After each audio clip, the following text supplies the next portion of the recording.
So recently, hand cannons have been topic of conversation around the community, so let's go over some god rolls you want to chase. Heads up everybody, my name is SentinelGray and welcome to the channel. So kinda like my pulse rifle video, I'll be going over some god tier rolls on a few hand cannons instead of going over what you want for each one in the game. Also, similar to the pulse rifle video, I'm doing things a little bit differently this time around as well. I have two hand cannons for general everyday use in PvE that will probably never steer you wrong, and two that are perfect for high level content like Masters and Grandmasters. And because I feel I need to say it, as per the usual, I focus mainly on the PvE side of the game, so everything I'm going to touch on here in this video is a reflection of that. The first hand cannon that I think you should be on the lookout for is True Prophecy. Why should you be on the lookout for it instead of trying to farm it? Well, because it's a drop in the world pool, meaning that anything you do in the game that gives you a general legendary piece of loot has a chance to drop a True Prophecy, which means that it is arguably one of the more difficult guns in the game to get since you can't target farm for it.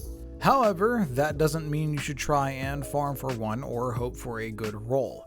The easiest way you can get one of these things is turning in gunsmith materials to Banshee in the tower. Since he grants you a random piece of world gear, you have a better probability to grab one from him than finding it from like a public event or like a random crucible match. Now let's go over the exact thing that you're going to want on a True Prophecy. You'll want the True Sight HCS, the Tactical magazine option, Overflow, and Explosive Payload. Now, True Sight and Tac Mag give you the best overall stat increase for the gun without any negatives, and since this is a 120 RPM hand cannon, you'll need all the stat bonuses that you can get. But that's not the most important part here. The most important part, however, is Overflow and Explosive Payload. Overflow automatically reloads your weapon to double capacity when you pick up special or heavy ammo. And for just about any gun in the game, that's a big deal, but for hand cannons, it is absolutely huge. Why? Because most hand cannons run around with like 10 rounds in the magazine. You increase that number to 20 and you have a delete button in your hands that virtually never sees the reload animation. Now what about Explosive Payload? Explosive Payload is something I think you should search for on literally any gun that can roll with it. Reason being is that Explosive Payload does something that a lot of other perks don't do. The perk splits the total damage for the gun in a 60-40 way.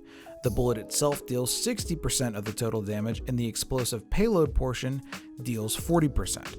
The best part about this is that there is no range fall off for the explosive portion of the damage. This is a guaranteed 40% of your max damage to literally any target at any range whenever you hit your shot. Now if you're thinking, well shit, that slay out in PvP too, you'd be right, it absolutely does. But it also slays out in PvE. So much so that whenever I started Beyond Light, I was lucky to grab two of these exact rolls, and they were my main weapons when fighting through the entire campaign and even the raid whenever it first came out. But even if you don't land this exact roll but end up getting both Overflow and Explosive Payload, keep the gun. Those two perks alone are worth keeping it for. Next is Posterity from the Deepstone Crypt raid. This is a hand cannon that I think goes severely unnoticed right now because when people think hand cannons, they think 120 RPMs in the Crucible. And since 180 RPM hand cannons are absolutely crap in the Crucible right now, they tend to not get a little light shown on them. However, for a PvE situation, this thing absolutely slays. For the barrel and magazine, we're going to want small bore and tactical mag on this thing because stability on hand cannons is an absolute must. Now for the third column, you have two options, Feeding Frenzy and Reconstruction. Feeding Frenzy will straight up increase your reload for every kill you get to up to a maximum of ×5. Granted, it doesn't give you an astronomical increase with a single kill like Outlaw does, but this perk is definitely one you should not pass up on. For Reconstruction though, since it's a raid specific perk, it does a little extra. After your weapon isn't in use for a certain amount of time, your weapon steadily reloads automatically up to double the magazine's original capacity. This reloading is gradual over time though, so you most likely won't have that double capacity twice in a fight unless you use other weapons that you have equipped. In the fourth column, though, there is a clear-cut answer here, which is Rampage, for giving you that bonus damage as you score kills. Though I will say, if you have a particular build in mind that focuses on your abilities, you can swap out Rampage for Demolitionist so you can gain bonus grenade energy on kills. Okay, so let me talk to you about what you'll want for Grandmaster and Master type activities. Granted, I know hand cannons aren't really the go-to for these activities, but when you're playing in a season that gives you hand cannon anti-champion rounds, you'll probably end up using one eventually. And if you're not using an exotic hand cannon, then you may want to look at these. The number one hand cannon you'll want for Master and Grandmaster level stuff is Palindrome. You can get this thing to drop from any Nightfall activity except for the Adept version of the Nightfall because it is the easiest. As you would expect as well, the harder difficulty, the more likely it is to drop. So for starters, Pally already has some pretty solid stats. Like if you ever looked at this thing, the base stats for the gun are freaking insane. But we can do more to improve that.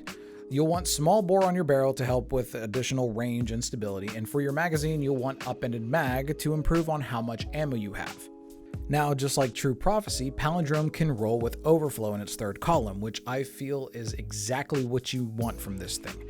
The ability to have 20 rounds in the magazine of a hand cannon can save your life sometimes. Now, for that fourth perk column, you will want One for All. Usually, I'm not a fan of this perk because of how you have to activate it and the timer that you have, but for high-level content, it really puts in a lot of work. See, the reason why One for All thrives in higher difficulty stuff is because you're not killing everything in one hit. Hell, I mean, you almost never do. Because of that, you can very easily tag 3 targets to activate the damage buff, then use that to chunk damage out of whatever enemies you have in front of you. Since you don't have to kill in order to get this perk to proc, it's so much easier to get off during those difficult activities. I suggest you keep an eye out for this thing whenever it is in the loot pool for Nightfall rewards. It's not always around and it shares a rotation with a few other weapons, but whenever it comes around, grab a team and farm it out. The other hand cannon for Master and Grandmasters I have for you is Bottom Dollar, and you can grind this one out by playing Gambit over and over and over again.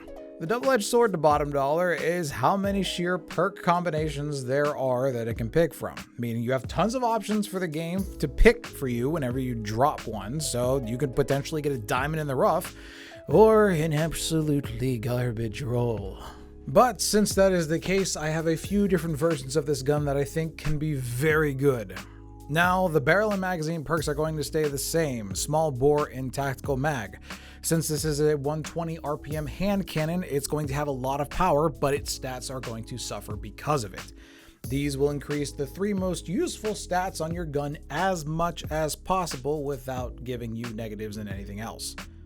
The third and fourth perk columns have 2 options apiece that'll work nicely in high level stuff. In the third column, your options are 4 times the charm and rapid hit, both having to deal with getting shots off more frequently. 4 times the charm returns 2 bullets to your magazine for every 4 precision hits in rapid succession. So for as long as you land crits, you'll have ammo, at least for a while. Rapid hit increases your reload speed and stability for each precision hit you land in quick succession, similar to 4 times the charm. I hope you can see why they'd be so important in this type of content. Now for your fourth column. Here are 2 vastly different options, but both extremely useful: Disruption Break and Explosive Payload. Starting off with Explosive Payload, it should be no surprise as to why this is a good option, with the 40% guaranteed damage from the gun at any range. Now add in the fact when using certain anti-champion rounds like Overload rounds, this perk becomes a bit insane. With how Overload rounds work with Explosive Payload, every damage number you see has a chance to proc the Overload rounds to cause the champion to stagger faster. In fact, way faster than any other gun type or perk combo in the game. And if you ever played Grandmasters before, you know how much this can absolutely save your life. Now I probably know what you're thinking. Yes, that also means that the True Prophecy that I talked about before is completely valid for Grandmasters as well. But since it's such a pain to acquire, I didn't really feel the need to put it in this list right here. Now what about Disruption Break? Well, at its base, what Disruption Break does is pretty solid. Break an enemy shields with your weapon and they take 50% more kinetic damage. Usually in normal gameplay, this doesn't matter all that much because you can kill everything quick enough without it, but Grandmasters is a whole different beast. In Grandmaster activities, you want to hit your enemy with as many debuffs as you can, and because of that, this is a perk you should definitely keep your eye out for. Having this paired with someone who's using a heavy damage dealing kinetic weapon like Izanagi's Burden or Succession, you and your team can make short work of the biggest pains in your GM runs. I hope this video has given you all some good ideas on weapons you should want to chase. If you want me to talk more about high level content like Grandmasters and what you should want in them, please feel free to let me know in the comments down below. And remember, if you like the video, please be sure to leave a like and subscribe if you want to see more. If you like live content, you can catch me over on Twitch on Sundays, Tuesdays, Thursdays, and Saturdays at 6 p.m. Eastern Standard Time. I have a link for that in the description down below. Thank you all so much for watching. I really do appreciate it. I will see you all next time, and remember, keep your heads up and be kind to each other. Bye now.